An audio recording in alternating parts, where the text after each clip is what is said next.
All right, so let's get to the SEC East. First of all, the title odds for the SEC East are actually available in the Betfred Sportsbook. Georgia, the heavy favorite at minus 380, Tennessee at plus 450, South Carolina at plus 1600, Florida, at plus 2500, Missouri at plus 4000, Kentucky at plus 7500.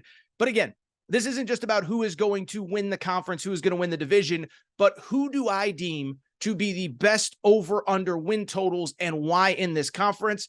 And so I want to start with my favorite bet in this conference. And by the way, I never tell you to bet something I won't bet myself. I will be betting these when I go to Vegas and go to the Betfred Sportsbook later on this summer.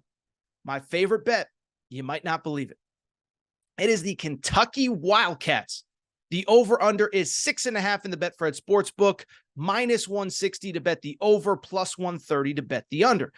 And it's very interesting, right? Because when you look at, say, my relationship with Kentucky football, last year I had a lot of Kentucky fans. Torres, you hate us, you don't like us, blah, blah, blah, blah, blah. And what I would say to that is I've never disliked Kentucky. I love Kentucky, covered Kentucky for years, worked for KSR, been to Lexington a number of times, whatever. But why I was never as high on Kentucky last year, I kind of thought Will Levis was a little bit overrated. And so I know Kentucky fans are going to get mad, but at the same time, the reason I was down on Kentucky last year is the exact opposite of why I am so excited about Kentucky in 2023.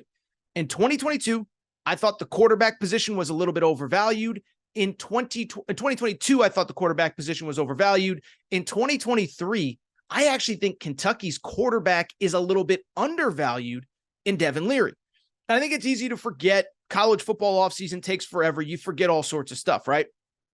Devin Leary was maybe the best quarterback in the portal. I would put him, probably Sam Hartman, up there as 1 and 1A, and maybe I'm missing a guy I can't remember.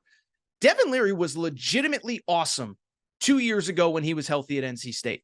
For people who don't remember, 36 touchdown passes, 5 interceptions thrown in his final season at NC State. Oh, by the way, you go back and look at that season. NC State went 9-3. They did not play in a bowl game. That was still when we were canceling games because of COVID. But they went 9-3. They beat Clemson. They beat Florida State. They beat North Carolina, all in Devin Leary's final year. At that time, there was a thought that Devin Leary was going to go pro. Instead, he decides to come back for a senior season a year ago to try to improve his draft stock. He gets hurt. He decides to leave. Now he's at Kentucky. So again, last year thought the quarterback position was a little bit overstated. This year, I think it's understated. And really part of the reason why I like Kentucky so much, why I like Devin Leary and his potential so much is this. I thought the narrative around Will Levis last year at the NFL draft was unfair. What did people say about Will Levis? Well, I mean, you can't really judge him. He didn't have NFL talent around him at Kentucky. Well, that's just nonsense. And I said it at the time. Kentucky has NFL caliber wide receivers, no doubt.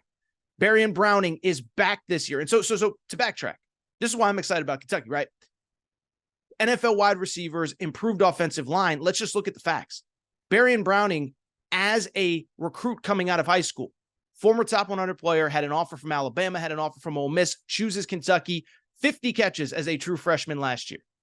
Dane Key, 37 catches. The Kentucky kid was awesome. Tavion Robinson was awesome. And so I know that there's this narrative that Kentucky doesn't have elite skill position talent. They do. It was just very young a year ago.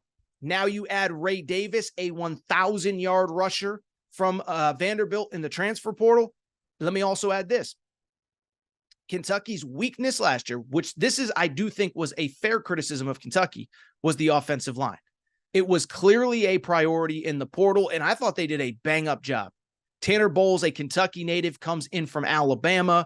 Ben Christman comes in from Ohio State. USC's Cortland Ford comes in. Marquise Cox from Northern Illinois. So if you need to upgrade the offensive line, you go portal, and it doesn't get much better than getting guys from Alabama, Ohio State, USC. Many of those guys with starting experience. This position group should be improved. And I think if that position group is improved, the team across the board will be improved as well. Defensively, listen, you don't need me to tell you how awesome Mark Stoops has been since he has been there. And that defense really in years past has led them. By the way, I should mention on the offensive side, Liam Cohen, of course, returns from the Los Angeles Rams when Kentucky won 10 games, 2 seasons ago in 2021. Liam Cohen was the play caller, the offensive coordinator, leaves to go to the LA Rams, comes back to college football this past offseason. So on top of the talent upgrade, you have a coordinator upgrade, no doubt about it. Defensively, as I said, listen, you don't need me to tell you, Mark Stoops has been awesome. 5 of the last 6 years, Kentucky has finished in the top 25 nationally in total defense. Last year was no different. Top 15 in total offense or total defense, and scoring defense. Yes, this group lost some guys, but Mark Stoops has time and time again been able to re-energize and reload this defense. And I don't think it's going to be anything different this year. Finally, the reason that I do love the over-under, listen, with all of these, you're going to notice me talk about this a lot over the coming weeks and months as you download this show. It's the schedule. The schedule is very manageable, especially early. Kentucky's first 3 games, all at home. Here's who they play: Ball State, Eastern Kentucky, and Akron. Been to a lot of states. Ball ain't one of them, okay? Eastern Kentucky, obviously a solid FCS program. Akron in the MAC, whatever. Kentucky should start 3-0.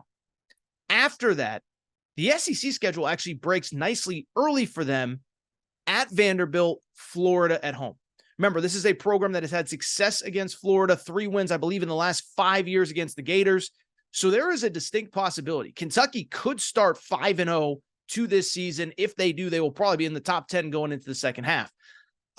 Schedule does get tougher from there. They obviously have Georgia. Unfortunately, a cross-division game against Alabama this year in the final year of divisions in the SEC. So that's kind of unfortunate from the Kentucky perspective. But I just look at this schedule. I look at the group that they have, and I sit there and say, man, oh man, do I think things break nicely.